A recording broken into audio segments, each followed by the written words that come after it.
Since the dawn of time, humanity has whispered the same question: what waits beyond death?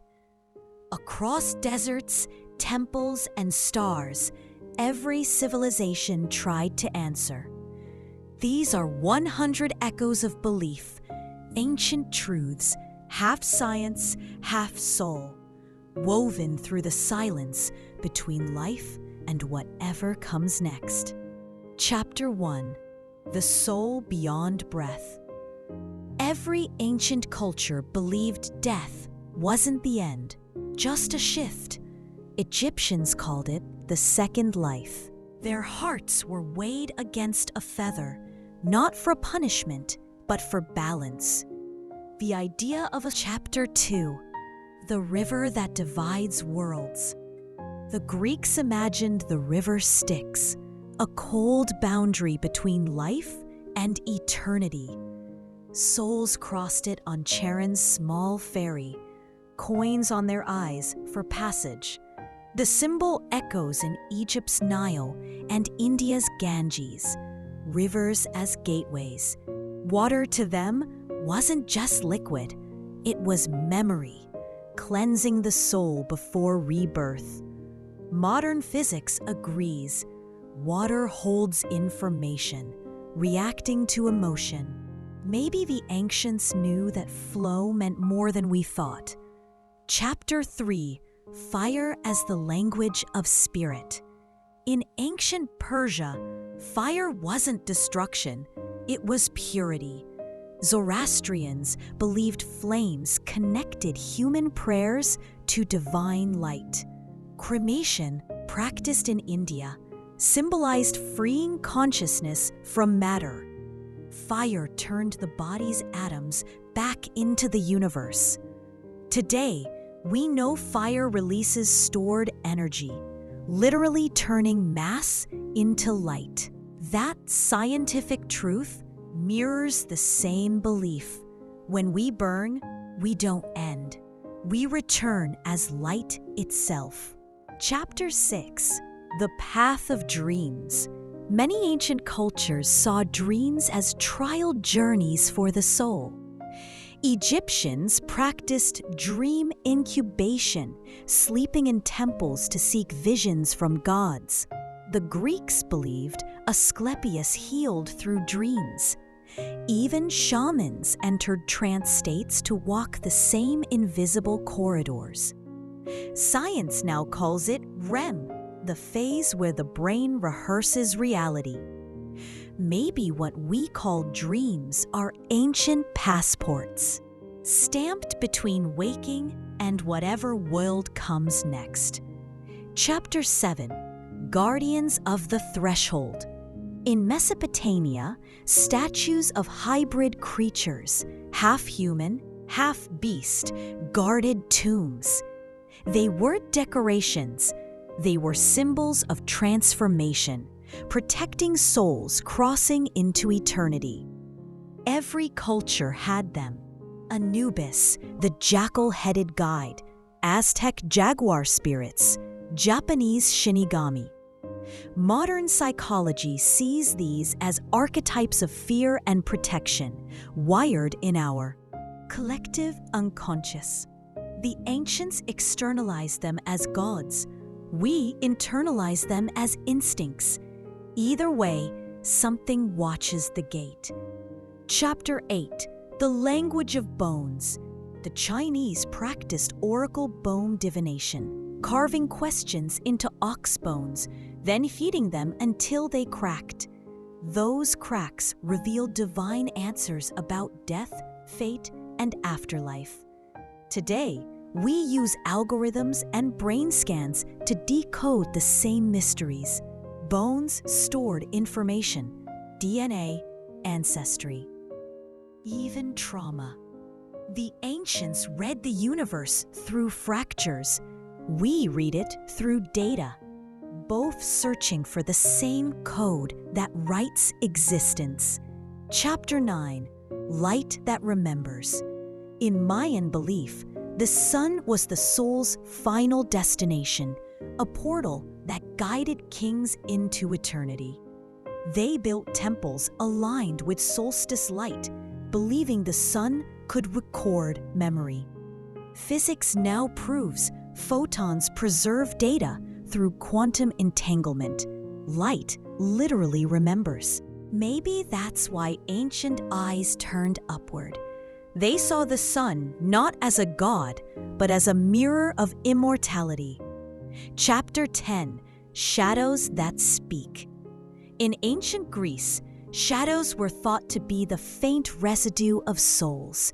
Plato wrote of them in his cave, Illusions of a Deeper Truth. Australian Aboriginal myth called them Jeringa, sacred echoes of ancestors. Modern physics says every object casts not just a shadow, but a field, energy that lingers. Perhaps every shadow is a fingerprint of presence, whispering that no being ever truly vanishes. Chapter 11: The Bridge of Sound. The ancient Egyptians played specific tones during burial rites, believing vibration helped guide the Ka, the life force, home. Tibetan monks use the same concept, chanting frequencies to dissolve ego. Even NASA studies sound resonance in matter. Everything vibrates, from atoms to stars. To the ancients, sound wasn't ritual. It was navigation. They didn't just mourn the dead, they tuned the universe to carry them home. Chapter 12: The Seeds of Rebirth. Ancient India's Upanishads taught that death was a cycle, not a sentence. The soul, Atman, returned in new form, shaped by karma's blueprint. Egyptians buried seeds beside mummies, symbols of rebirth. Science echoes the metaphor. Energy never dies, it recycles. Stars collapse, matter reforms, life reappears. The ancients weren't naive. They simply described physics in poetry. To die was to germinate in the soil of time. Chapter 13: The Map of Stars. Every pyramid, ziggurat, and tomb pointed somewhere, usually to Orion, Sirius, or the North Star. The ancients charted heaven as if it were an afterlife atlas. They saw constellations as guides, souls ascending to join celestial families. Modern astrophysics reveals similar patterns. Our atoms forged in ancient stars. They believed we returned to the sky. Turns out, we always were the sky. Chapter 14: The Mirror of the Dead. In ancient Japan, mirrors were placed beside the deceased. They believed the spirit might glance one last time before departure. Mirrors symbolized truth, the soul seeing its pure reflection. Today, we understand that consciousness is self-reflective by nature. Awareness folds back upon itself, like light meeting glass. Maybe the mirror wasn't for vanity. Maybe it was a portal, showing the traveler what eternity looks like from within. Chapter 15: The Book of Breath. In Tibet's Bardo Thodol, or Book of the Dead, the dying are guided through visions of light and sound, told not to fear illusions. Egyptian priests did the same, whispering maps for the soul's journey. Science notes that near-death brains release waves of gamma activity, creating vivid perception. Perhaps these books weren't mythology, they were manuals for consciousness. Breath in, breath out, and step into the infinite. Chapter 6: The Path of Dreams. Many ancient cultures saw dreams as trial journeys for the soul. Egyptians practiced dream incubation, sleeping in temples to seek visions from gods. The Greeks believed Asclepius healed through dreams. Even shamans entered trance states to walk the same invisible corridors.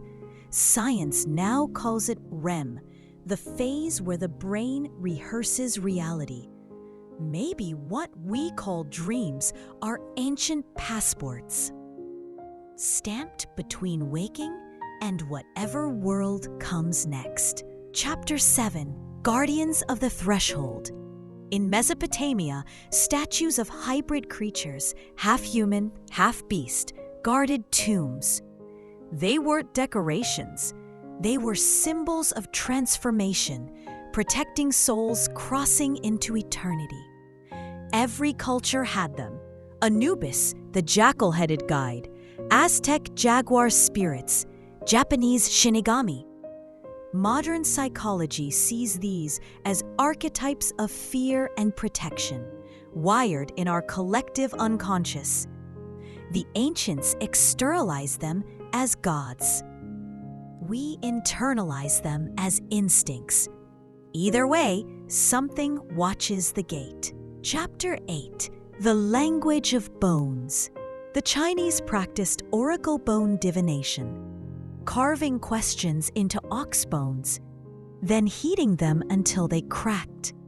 Those cracks revealed divine answers about death, fate, and afterlife. Today, we use algorithms and brain scans to decode the same mysteries. Bones stored information, DNA, ancestry, even trauma. The ancients read the universe through fractures. We read it through data, both searching for the same code that writes existence. Chapter 9, Light That Remembers. In Mayan belief, the sun was the soul's final destination, a portal that guided kings into eternity. They built temples aligned with solstice light, believing the sun could record memory. Physics now proves photons preserve data through quantum entanglement. Light literally remembers. Maybe that's why ancient eyes turned upward. They saw the sun not as a god, but as a mirror of immortality. Chapter 10, Shadows That Speak. In ancient Greece, shadows were thought to be the faint residue of souls. Plato wrote of them in his cave, illusions of a deeper truth. Australian Aboriginal myth called them Chiringa, sacred echoes of ancestors. Modern physics says every object casts not just a shadow, but a field, energy that lingers. Perhaps every shadow is a fingerprint of presence, whispering that no being ever truly vanishes. Intro. Since the dawn of time, humanity has whispered the same question: what waits beyond death? Across deserts, temples, and stars, every civilization tried to answer. These are 100 echoes of belief, ancient truths, half science, half soul, woven through the silence between life and whatever comes next. Chapter 1, The Soul Beyond Breath. Every ancient culture believed death wasn't the end, just a shift. Egyptians called it the second life. Their hearts were weighed against a feather, not for punishment, but for balance. The idea of a soul leaving the body like wind was everywhere, from Greece to China. To die wasn't to disappear. It was to change frequency. Even early scientists called the soul a kind of energy that couldn't be destroyed, only transformed. Chapter 2, The River That Divides Worlds. The Greeks imagined the river Styx, a cold boundary between life and eternity. Souls crossed it on Charon's small ferry, coins on their eyes for passage. The symbol echoes in Egypt's Nile and India's Ganges, rivers as gateways. Water, to them, wasn't just liquid. It was memory, cleansing the soul before rebirth. Modern physics agrees. Water holds information, reacting to emotion. Maybe the ancients knew that flow meant more than we thought. Chapter 3. Fire as the language of spirit. In ancient Persia, fire wasn't destruction, it was purity. Zoroastrians believed flames connected human prayers to divine light. Cremation, practiced in India, symbolized freeing consciousness from matter. Fire turned the body's atoms back into the universe. Today, we know fire releases stored energy, literally turning mass into light. That scientific truth mirrors the same belief. When we burn, we don't end. We return as light itself. Chapter 4. The Weight of a Feather. The Egyptian Book of the Dead told of a single test. Your heart against a feather. Too heavy with regret, and you vanished forever. Light with truth, and you awakened into eternal life. It's poetic, but scientific too. Emotions do weigh us down, measurably affecting the body's energy. The ancients may have spoken metaphor, but they sensed a truth we now confirm. Guilt is gravity for the soul. Chapter 5. The Echo of Names. Ancient tribes believed forgetting a name killed a second time. To speak a name kept a soul alive. That's why tombs, songs, and inscriptions mattered. They were data backups of identity. Modern neuroscience finds something similar. Memory networks activate when hearing familiar names, as if calling the mind home. Maybe remembrance was never just love. It was resurrection in sound. Chapter 6. The Path of Dreams. Many ancient cultures saw dreams as trial journeys for the soul. Egyptians practiced dream incubation, sleeping in temples to seek visions from gods. The Greeks believed Asclepius healed through dreams. Even shamans entered trance states to walk the same invisible corridors. Science now calls it REM, the phase where the brain rehearses reality. Maybe what we call dreams are ancient passports, stamped between waking and whatever world comes next. Chapter 7. Guardians of the Threshold. In Mesopotamia, statues of hybrid creatures, half human, half beast, guarded tombs. They weren't decorations. They were symbols of transformation, protecting souls crossing into eternity.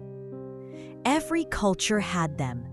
Anubis, the jackal-headed guide, Aztec jaguar spirits, Japanese shinigami. Modern psychology sees these as archetypes of fear and protection, wired in our collective unconscious. The ancients externalized them as either way, something watches the gate. Chapter 8. The Language of Ones. The Chinese practiced oracle bone divination, carving questions into ox bones, then heating them until they cracked. Those cracks revealed divine answers about death, fate, and afterlife. Today, we use algorithms and brain scans to decode the same mysteries. Bones stored information, DNA, ancestry, even trauma. The ancients read the universe through fractures. We read it through data, both searching for the same code that writes existence. Chapter 9. Light that Remembers. In Mayan belief, the sun was the soul's final destination, a portal that guided kings into eternity. They built temples aligned with solstice light, believing the sun could record memory. Physics now proves photons preserve data through quantum entanglement. Light literally remembers. Maybe that's why ancient eyes turned upward. They saw the sun not as a god, but as a mirror of immortality. Chapter 10. Shadows that Speak. In ancient Greece, shadows were thought to be the faint residue of souls. Plato wrote of them in his cave, illusions of a deeper truth. Australian Aboriginal myth called them chiringa, sacred echoes of ancestors. Modern physics says every object casts not just a shadow, but a field, energy that lingers. Perhaps every shadow is a fingerprint of presence, whispering that no being ever truly vanishes. Chapter 11. The Bridge of Sound. The ancient Egyptians played specific tones during burial rites, believing vibration helped guide the Ka, the life force, home. Tibetan monks use the same concept, chanting frequencies to dissolve ego. Even NASA studies sound resonance in matter. Everything vibrates, from atoms to stars. To the ancients, sound wasn't ritual, it was navigation. They didn't just mourn the dead, they tuned the universe to carry them home. Chapter 12. The Seeds of Rebirth. Ancient India's Upanishads taught that death was a cycle, not a sentence. The soul, Atman, returned in new form, shaped by karma's blueprint. Egyptians buried seeds beside mummies, symbols of rebirth. Science echoes the metaphor. Energy never dies, it recycles. Stars collapse, matter reforms, life reappears. The ancients weren't naive. They simply described physics in poetry. To die was to germinate in the soil of time. Chapter 13. The Map of Stars. Every pyramid, ziggurat, and tomb pointed somewhere, usually to Orion, Sirius, or the North Star. The ancients charted heaven as if it were an afterlife atlas. They saw constellations as guides, souls ascending to join celestial families. Modern astrophysics reveals similar patterns. Our atoms forged in ancient stars. They believed we returned to the sky. Turns out, we always were the sky. Chapter 14. The Mirror of the Dead. In ancient Japan, mirrors were placed beside the deceased. They believed the spirit might glance one last time before departure. Mirrors symbolized truth, the soul seeing its pure reflection. Today, we understand that consciousness is self-reflective by nature. Awareness folds back upon itself, like light meeting glass. Maybe the mirror wasn't for vanity. Maybe it was a portal, showing the traveler what eternity looks like from within. Chapter 15. The Book of Breath. In Tibet's Bardo Thodol, or Book of the Dead, the dying are guided through visions of light and sound, told not to fear illusions. Egyptian priests did the same, whispering maps for the soul's journey. Science notes that near-death brains release waves of gamma activity, creating vivid perception. Perhaps these books weren't mythology, they were manuals for consciousness. Breath in, breath out, and step into the infinite. Chapter 16. The Silence Between Heartbeats. Ancient shamans said death begins not when the heart stops, but in the silence between two beats. That pause they believed, was the doorway. Modern cardiology records similar moments, tiny electrical gaps before final stillness. In those milliseconds, consciousness might linger, detached from flesh.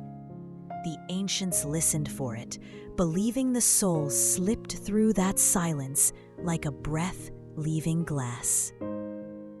Death wasn't ending, it was rhythm reaching rest. Chapter 17: The City Beneath Sand. Egyptians built necropolises mirroring cities above ground. They believed the afterlife needed streets, homes, and gardens, replicas for eternal living. Archaeologists find those blueprints carved in stone, entire towns for spirits. Today, digital minds dream of virtual afterlives, uploaded consciousness dwelling in coded realms. The ancients carved permanence from ... limestone. We sculpt it from data, both seeking to outlive decay, both building a city that time can't swallow. Chapter 18: The Memory of Smoke. Ancient tribes burned herbs, believing smoke carried messages to ancestors. From Siberia to the Andes, rising columns were seen as bridges. Science now finds that scent is tied directly to memory. The olfactory system connects emotion to recall. Maybe they weren't wrong. Maybe smoke does carry memory. Atoms rising back to sky, whispering familiar stories. What we call ritual, they called remembrance. What we call air, they called eternity. Chapter 19: The Boat of Millions. Egypt's sun god Ra sailed his bark through night's underworld, battling chaos to rise again. This wasn't just myth. It was a metaphor for the cosmic cycle. Stars collapse, darkness devours, yet dawn always returns. Even our cells follow this law. Death feeding life, the boat of millions. Was their symbol of physics before equations, energy looping, light reborn, order from chaos. The ancients didn't worship the sun. They worshipped renewal itself. Chapter 20: The Stone That Dreams. To the Incas, stone was alive, capable of feeling and remembering. Temples like Machu Picchu align with magnetic anomalies, as if the rock itself responds to Earth's pulse. Geologists now confirm stones record history through isotopic change and resonance. The ancients treated rock as conscious matter. We call it geology. Maybe mountains really are memory, watching us the way gods once did. Chapter 21: The Gate of Two Lions. In Hittite myth, the soul entered the underworld through twin lions carved in stone. Lions symbolized power, the courage to face death's truth. They guarded balance between worlds. Psychology sees the same symbol as ego and self-control, two forces at the threshold of change. Chapter 22: The Sky Burials. In Tibet and Mongolia, bodies were offered to vultures. It wasn't horror, it was humility. Flesh returned to the ecosystem, feeding wings that touched heaven. Today, we see this as ecological wisdom, zero waste, pure cycle. Matter doesn't vanish, it transforms. What looked like ritual was actually cosmic recycling. The ancients practiced sustainability through spirituality. Their sky was the Earth's heartbeat, inverted. Chapter 23: The Serpent's Loop. The Ouroboros, serpent eating its own tail, appears in Egypt, Greece, and Norse myth. It symbolized eternity, a universe devouring and rebirthing itself. Modern cosmology echoes it: entropy, collapse, and expansion forming endless cycles. Even DNA coils in serpent-like spirals, encoding life's continuity. The ancients saw the pattern long before microscopes. They carved it in gold to remind us. Chapter 24. The Whispering Stones. At Stonehenge, sound echoes behave strangely. Low frequencies resonate longer than physics predicts.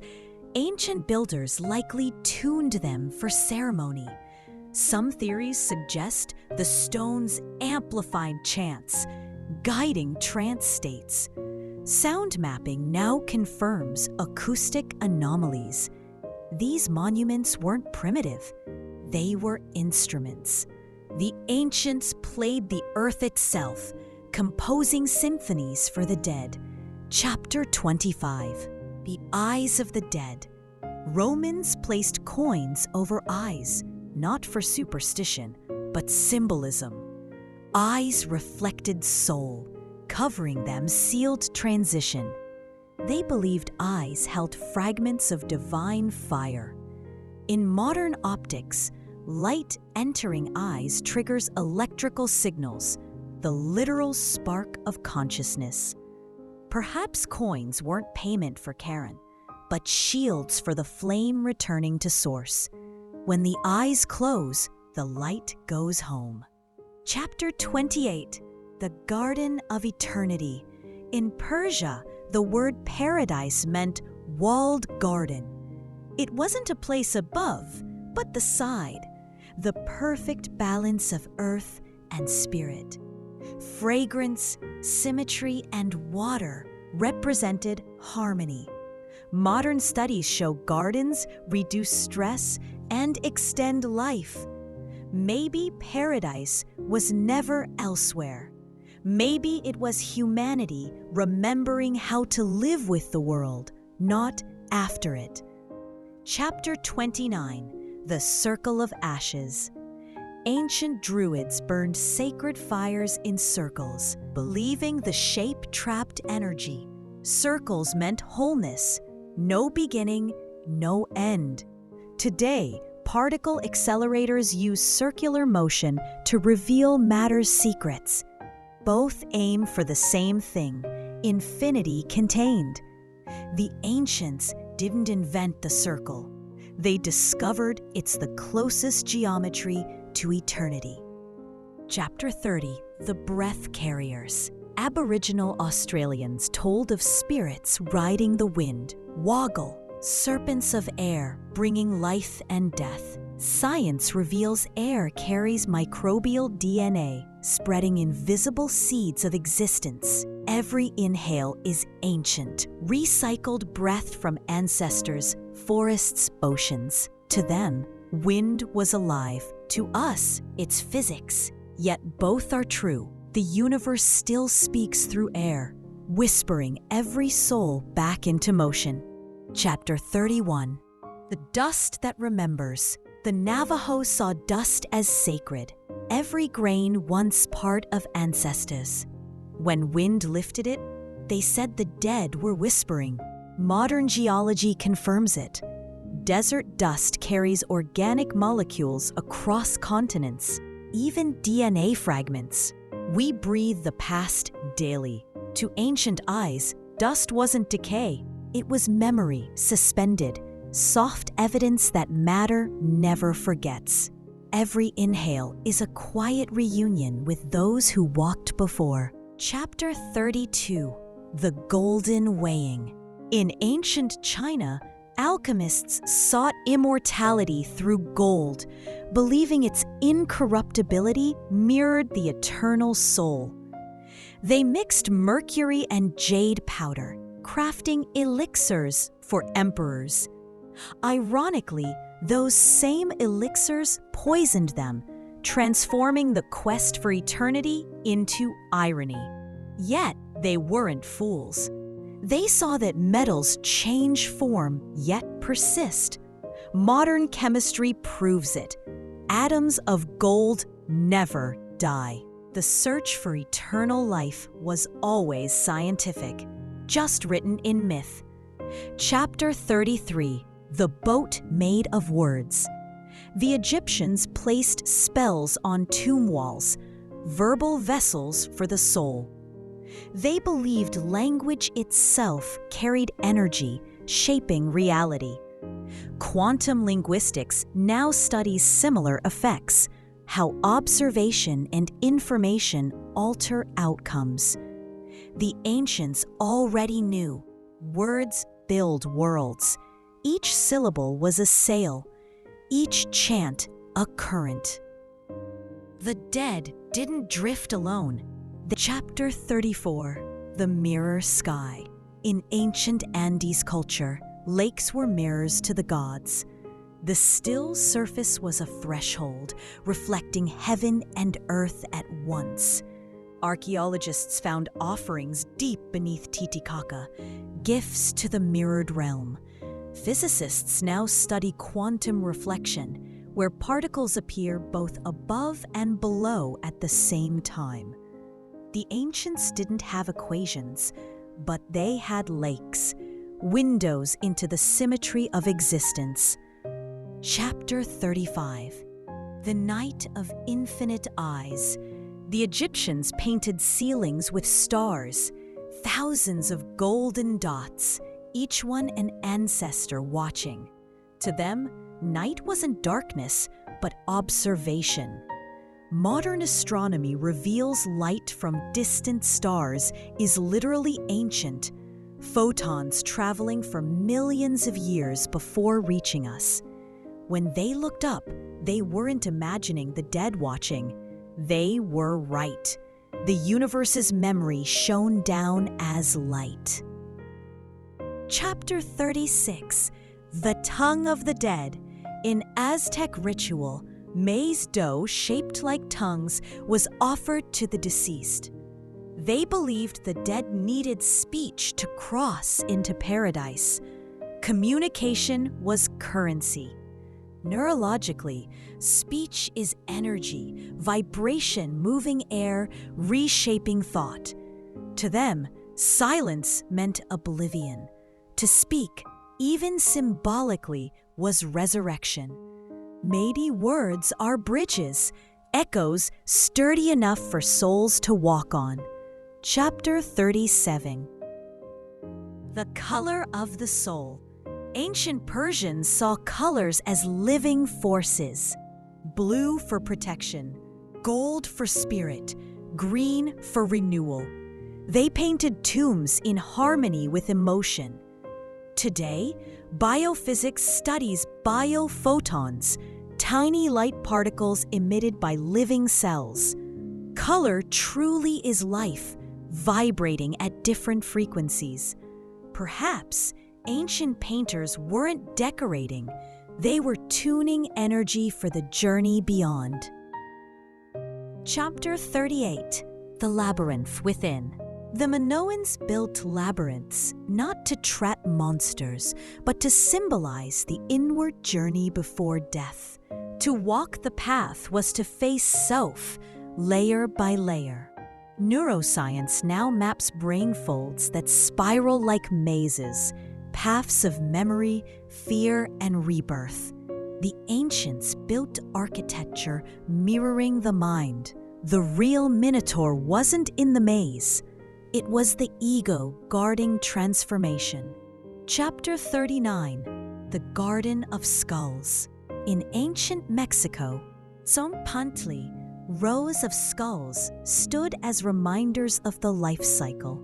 Death wasn't terror, it was tribute. Each skull represented a seed, life feeding life. Biologists echo this truth. Calcium from ancient bones nurtures new forests. The ancients displayed anatomy as ecology. What looked like horror was actually the most honest art. Acknowledgement that death sustains existence. Chapter 40, The pulse of stone. The Great Pyramid hums. Inside, scientists recorded low-frequency vibrations caused by air resonance and seismic waves. The ancients might have noticed, designing chambers tuned to Earth's frequencies. Sound, stone, and space interacting like instruments. They didn't just build tombs, they engineered symphonies of eternity. The pyramid was both grave and heartbeat, resonating forever with the earth beneath it. Chapter 41. The Feathered Timekeepers. Maya priests timed rituals by the flight of birds, seeing them as messengers between sun and soil. When a bird appeared at dawn, it meant the soul had ascended. Modern biology finds birds navigate using Earth's magnetic field, literally guided by invisible currents. The ancients didn't know magnetism, yet they felt it in feather and flight. They followed the compass of life before compasses existed. Chapter 42. The Clay That Breathes. Sumerian myth said gods shaped humans from clay, breathing life into dust. Now, scientists find clay minerals can store and replicate organic molecules, potential seeds for early DNA. The myth was half metaphor, half chemistry. The ancients didn't invent creation stories. They translated experiments they didn't yet name. To them, clay wasn't dirt. It was divine memory waiting for breath. Chapter 43. The Bridge of Smoke and Iron. Viking funeral ships burned at sea, sending flames across cold water. Smoke rose skyward. Iron chains sank, symbolizing duality, soul ascending, body returning. Chemistry confirms, burning releases carbon back to atmosphere. Iron oxidizes to dust.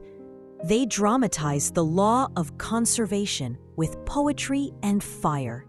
The ceremony was physics wrapped in flame. Chapter 44. The Wind That Sings. In ancient Arabia, wind was seen as the voice of jinn, souls trapped between realms. Nomads listened for omens in desert storms. Today, meteorologists record aeolian tones, sand vibrating into natural harmonics. The ancients didn't imagine voices, they heard frequency.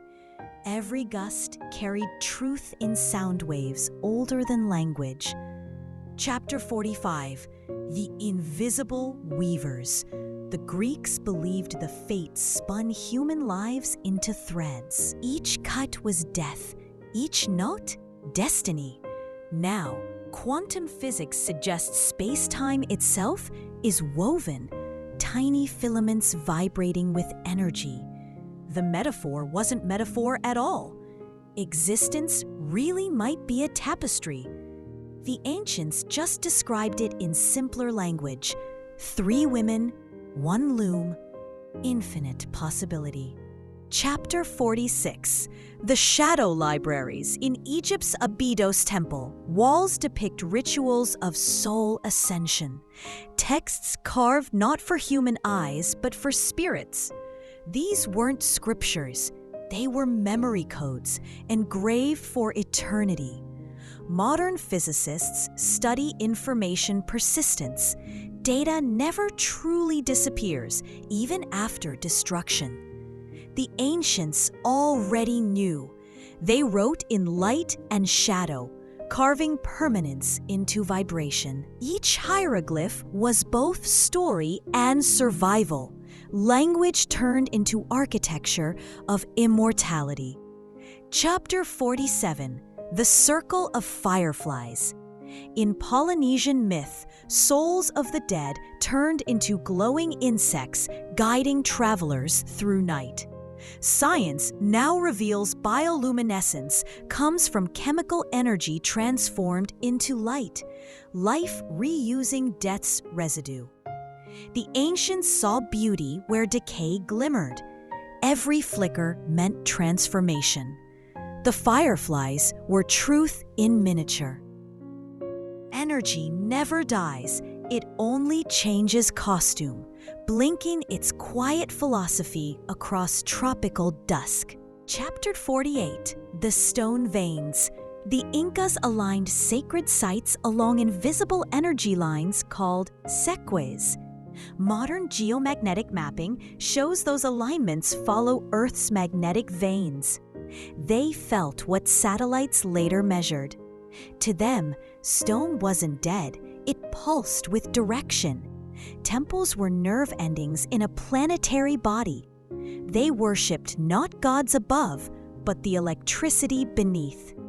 Chapter 49, The Keeper of Echoes. Greek necromanteons, temples of the dead, were built underground, designed to echo perfectly. Voices of priests returned distorted, believed to be the dead speaking back. Acoustics analysis proves those chambers amplified specific frequencies. The illusion was deliberate, but its meaning wasn't deceit. They created dialogue between physics and faith. Every echo was an answer shaped by architecture. Chapter 50, The Lunar Roads. In Mesopotamia, the moon guided souls across darkness. Tablets show the moon's cycle as a mirror of human fate, waxing, waning, returning. Today, neuroscience finds mood and sleep tied to lunar light rhythms. The ancients weren't mystical, they were observant. The moon truly moves us, biologically and emotionally. They simply gave it poetry, a silver boat rowing across eternity. Chapter 51, The Forest of Faces. In Central Africa, the Fang people carved ancestor figures from sacred wood. They said the trees remembered who was buried beneath them. Botanists confirm roots absorb minerals from bones, creating literal chemical lineage. The forest was ancestry embodied, families growing as forests. The ancients didn't romanticize death, they replanted it. Chapter 52, The Gold Beneath the Tongue. Scythian nobles were buried with thin gold plates placed under their tongues. They believed words spoken in life had weight even in death. Gold preserved their echo. Science shows gold resists corrosion for millennia, enduring untouched. Symbolically perfect. Speech immortalized by the only metal that never fades. To speak truth was to mint eternity. Chapter 53, The Lanterns of Souls. Japanese Obon festivals release floating lanterns into rivers, guiding spirits home. Physically, each flame consumes oxygen, symbolic life returning to air. Psychologically, ritual light soothes grief through motion and surrender. It's ancient therapy disguised as beauty. The flame drifts, the heart releases. The ritual says what science affirms. Letting go is energy returning to balance. Chapter 54, The Sound of Stone. Ancient cathedrals resonate at 111 Hz, a frequency linked to meditation. Yet this predates Christianity. Older temples share the same tone. Studies show this vibration synchronizes brainwaves, reducing fear. Ancient architects tuned structures to heal minds. They didn't separate religion from resonance. They understood that to feel divine, you must first vibrate with the earth. Chapter 55. The Honey of the Dead. In Neolithic Europe, honey sealed tombs, preserving bodies and offerings. Chemically, honey never spoils. It's antibacterial, eternal sweetness. To them, it symbolized the incorruptible soul. Archaeologists have found jars still fragrant after 3,000 years. What they meant as metaphor became science's fact. The ancients bottled immortality, golden and viscous, proof that decay can be delayed by devotion. Chapter 56, The Sky of Mirrors. The Nazca lines in Peru were drawn across desert plains so vast they can only be seen from above. Theories range from astronomy to ritual flight.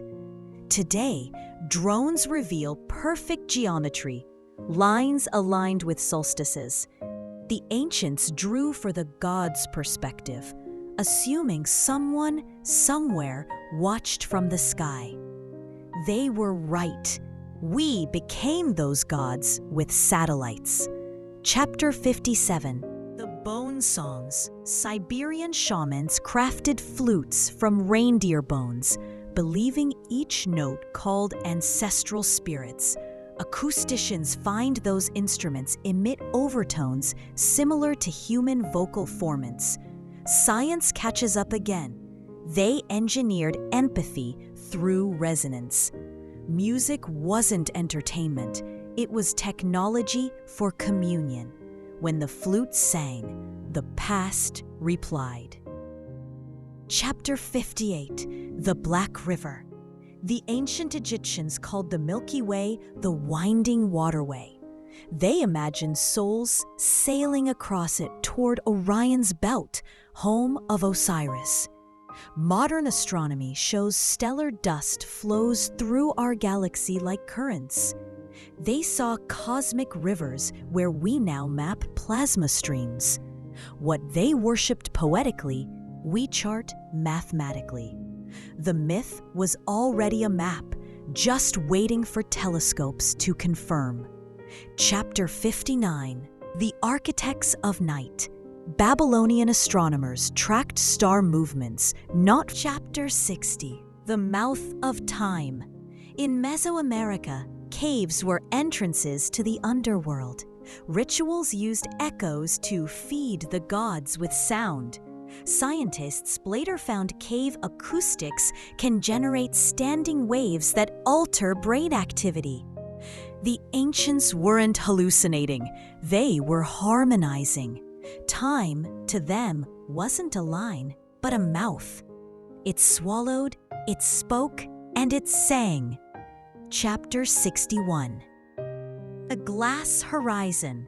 Viking seafarers used sunstones, crystals of Iceland's spar, to find the sun through clouds. They believed light itself guided the soul's compass.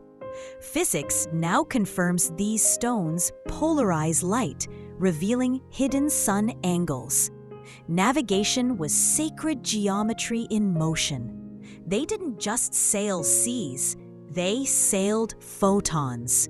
The crystal was their proof that truth remains visible even when the sky hides it. Chapter 62, The River of Smoke. In Greece, incense burned in every temple, symbolizing prayers rising to Olympus. Its spiral ascent mirrored the soul's release. Chemistry explains it simply. Heat liberates aromatic molecules, releasing energy as scent. Yet the ancients captured something deeper. Transformation always leaves fragrance. To vanish beautifully was their final philosophy. Chapter 63, The Silent Drum. African dogon ceremonies used drums carved to resonate with heartbeat tempo. They said rhythm called the dead to listen. Studies show synchronized beats can induce trance, altering brain waves. Sound is connection, not control. The ancients didn't separate mourning from music. They drummed grief into pattern, making pain keep time until it learned to dance again. Chapter 64, The Stone Circles of Breath. In Scotland's Callanish stones, alignments mark lunar standstills every 18.6 years. The ancients waited decades to witness perfect balance of moonlight and earth tilt. Modern astronomy measures the same cycles. They tracked time by patience, not precision. Each stone was a breath of earth held for a generation, reminding them that eternity lives in rhythm, not speed. Chapter 65. The Blood of Trees. The Maya used copal resin in rituals, calling it the blood of trees. When burned, it produced a sweet smoke meant to guide spirits. Chemically, it contains compounds that relax the nervous system. Their worship doubled as healing. The forest gave medicine and metaphor in the same gift, proof that nature speaks both to body and soul. Chapter 66. The Ocean Tombs. The Phoenicians buried their dead near the sea, believing tides carried souls to distant stars. Ocean currents, they said, connect every shore. Today, we know it's true. Global circulation moves water, salt, and life across the planet. They imagined cosmic trade routes. We discovered thermohaline ones. The same sea still keeps its silent schedule. Chapter 67. The Faces in Ice. In Siberian myth, frozen lakes held reflections of ancestors. To look too long meant invitation. Scientists now find trapped air bubbles in ancient ice containing DNA and atmosphere from millennia past. Each frozen layer is memory compressed. The ancients saw ghosts. Science calls it data. Both stare through time and find someone looking back. Chapter 68. The Language of Wind. The Hopi listened to wind patterns as messages. Each direction carried meaning. North for wisdom, west for endings. Meteorology now confirms regional winds hold microclimates and distinct ion signatures. The ancients weren't mystics. They were listeners. Wind was their teacher, translating invisible science into emotional truth. Chapter 69. The Bronze Birds. Chinese tombs held small bronze birds facing sunrise. They symbolized souls ready to ascend with light. Archaeologists note their placement aligns with solstice angles. Metallurgists find their composition includes alloys resistant to rust. Eternity in chemistry. The ancients wrote immortality in metallurgy, sculpting sunrise into alloy. Chapter 70. The Silver Threads. In Norse saga, Valkyries wove silver threads to guide fallen warriors to Valhalla. Today, neurologists observe near-death visions described as glowing tunnels or strands of light. The brain, flooded with serotonin, paints transition in silver. Myth and biology describe the same event, departure wrapped in luminosity. The ancients named what we now record, light as the final corridor. Chapter 71. The Garden of Sound in India. Temple courtyards were designed to echo mantras perfectly, each corridor tuned to specific frequencies. Visitors reported peace, awe, stillness. Modern sound therapy confirms those frequencies calm the nervous system. The ancients grew sound like flowers, cultivated silence blooming between chants. They didn't decorate walls, they sculpted serenity. Chapter 72. The Memory Birds. Egyptian Ba, bird-headed spirits, represented the personality after death. They visited the living in dreams. Psychology now calls it Grief visitation, a real neurological pattern of comfort creation. The brain offers closure through imagery. The ancients translated that mechanism into wings. Their myths were neural science wearing feathers. Chapter 73, The Well of Stars. At Chaco Canyon, a spiral carved into rock marks sun and moon crossings, functioning as a celestial calendar. But nearby wells reflect the same sky. The ancients paired stone and water, solid and fluid memory of time. The reflection taught humility, stars above, stars below, and life balancing between. Chapter 74, The Oracle of Ash.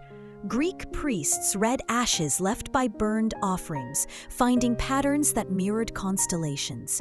Now, chaos theory describes similar self-similar structures, fractal order born from randomness. They saw the same law translated into ritual. To them, the ashes were answers. To us, equations. Fire wrote truths both could read. Chapter 75, The Bone Towers. In Europe's ossuaries, monks stacked bones into cathedrals of mortality. Skulls arranged in symmetry, femurs forming crosses.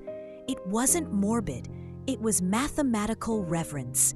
The geometry reminded them that even decay had pattern. Biology and architecture met in devotion. Each skull a note, the chapel a hymn to entropy's grace. Chapter 76, The Eyes of Water. In Celtic belief, springs were gateways to the divine. Offerings, coins, jewelry, prayers were dropped into still water as if speaking to another world. Hydrogeology later proved those springs connected to vast underground rivers. The ancients weren't just romantic, they sensed continuity. The water they touched traveled through stone, returning years later. Every wish was literally carried through time. Chapter 77, The Music of Dust. Persian mystics believed the universe sang in vibration too subtle for ears. Centuries later, astronomers recorded plasma oscillations from distant stars. Sound in vacuum transformed into frequency. The cosmos hums, measurable and real. The ancients felt that hum in sandstorms and heartbeat. Science caught up and gave it amplitude. They were listening to physics while calling it prayer. Chapter 78, The Door Without Hinges. In Mayan temples, narrow doorways aligned to solstice sunrise. When light entered, it illuminated carvings only once a year. Those moments were portals, when sun and stone remembered each other. Physics explains it as angular precision, but the emotion remains the same. Truth appears when time and alignment meet perfectly. The ancients didn't build magic. They built accuracy that felt divine. Chapter 79, The Soul's Compass. The Egyptians placed scarab amulets over the heart, symbolizing rebirth and guidance. The beetle rolled the sun across the sky, life renewed daily. Entomologists now know scarabs navigate using the Milky Way's band of light, the only animal proven to do so. The myth was literal. Even the smallest creature used the cosmos to find its way home. Chapter 80, The Fire Beneath the Ocean. Polynesian stories spoke of fire gods beneath the sea, shaping islands from darkness. Geology later found volcanic ridges exactly where myths said creation began. Lava, cooled by ocean, formed paradise. They weren't inventing gods, They were describing plate tectonics with poetry. Creation stories were geology sung aloud. Chapter 81. The Circle of Names. Native American traditions circled fire while naming ancestors aloud. Each name kept the spirit in circulation. Neurologically, repetition strengthens memory retention. Science proving what ritual knew. The fire's rotation mirrored the brain's looping recall. They turned memory into movement, ensuring no one vanished completely. Chapter 84. The Mountain Lanterns. In China, monks placed small lanterns on mountain peaks during Ghost Festival, guiding souls by elevation. Light always pointed home. Topography and faith merged. Higher ground meant thinner air, clearer flame. Atmospheric physics agrees. Light travels farther in rarefied air. Their belief wasn't only symbolic, it was meteorology made holy. Chapter 85. The Bridge of Feathers. Aztecs believed hummingbirds carried fallen warriors. Souls to the sun. Ornithologists now observe migration paths tracing exact solar routes. Their instinct follows magnetic fields aligned with daylight. The ancients didn't imagine their gods, they witnessed precision. Flight was the first physics class humanity attended. Chapter 86. The Sand Clocks. The Babylonians built shadow clocks that measured time through sand's angle. They equated time with erosion, truth that still stands. Entropy flows like sand, steady, irreversible. The ancients felt time's patience physically. They didn't count seconds. They watched them disappear. Chapter 87. The Stone Ears. On Easter Island, Moai statues face inward, not toward the sea. Locals say they listen to the land. Seismologists note those statues sit atop zones that amplify ground vibration.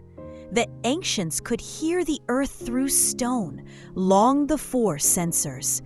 Their gods weren't deaf.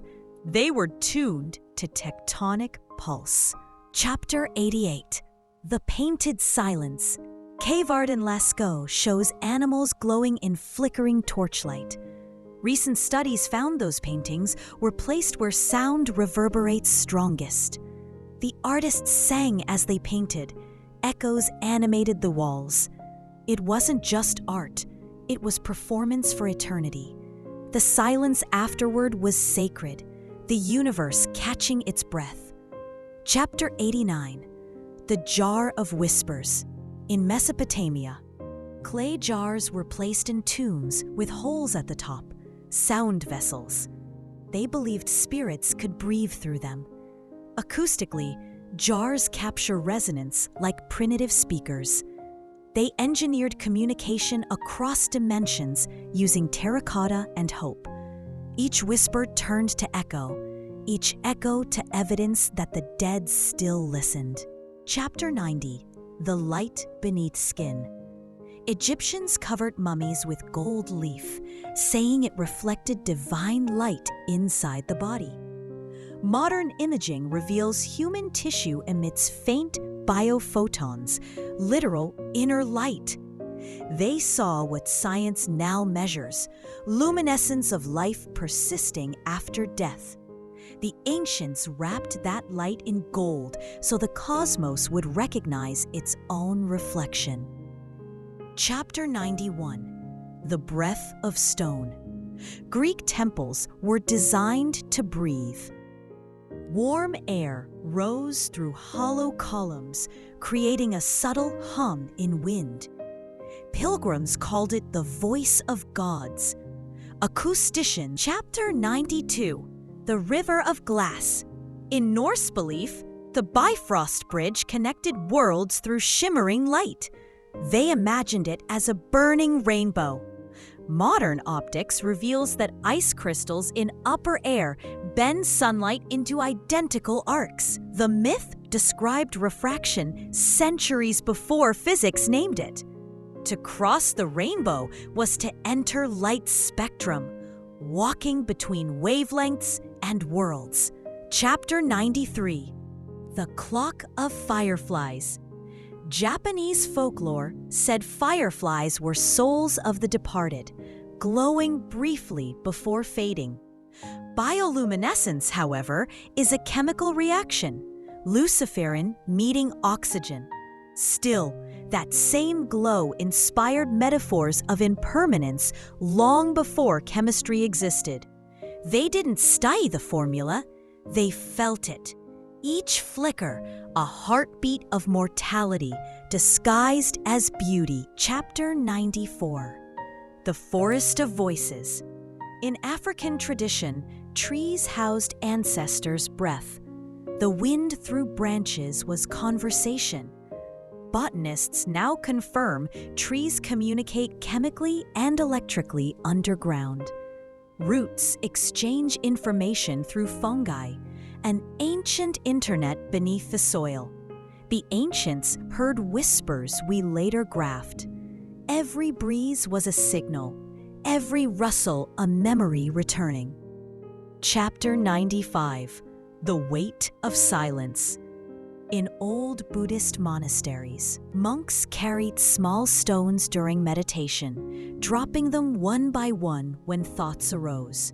It symbolized releasing attachments. Neuroscience shows similar patterns in mindfulness. Each breath reduces neural tension, measured in microvolts. The ritual turned emotion into gravity. Silence measured in grams of awareness. Chapter 96. The Thread of Smoke. Incense wasn't mere fragrance. Egyptians burned kifi at dusk to feed the souls. Smoke rose like prayer, visible entropy. Chemically, burning resin releases ions that calm the brain. Ritual and biology aligned unknowingly. Every curl of smoke carried molecules of peace and belief intertwined. Chapter 97. The House of Wind. Native tribes in the Americas built mounds shaped to direct airflow, believing spirits traveled with wind. Meteorologists later found those designs stabilized temperature and reduced erosion. Spiritual design met environmental physics.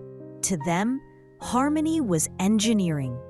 They built comfort that also honored breath. Chapter 98. The Flame That Counts. Romans lit candles for the dead during parentalia, counting each flicker as a soul remembered. Physics says candlelight vibrates at about 10 to 12 hertz, the same range as relaxed human brainwaves. Their mourning synced mind and matter. Flame and thought shared frequency, a communion disguised as ritual. Chapter 99. The Sky's Mirror. Peruvian shamans used still lakes to read messages from stars. Astronomers later proved high-altitude lakes perfectly reflect starlight undistorted, allowing early celestial mapping. The ancients built observatories of water, not stone. Reflection became revelation. Every ripple rewrote the heavens. Chapter 100. The Circle That Never Ends. From tomb walls to cosmic theories, every civilization drew circles, the oldest symbol of eternity. Modern cosmology now suggests the universe itself may be cyclic, expanding and contracting endlessly. The ancients felt this rhythm in sunrises, seasons, and heartbeat. Death was never an ending, just another rotation. The circle always closes, only to begin again. The ancients never truly vanished. Their stories became science. Their faith became memory. And maybe the afterlife isn't elsewhere at all, but here, repeating, reshaping, reminding us, nothing ever truly ends.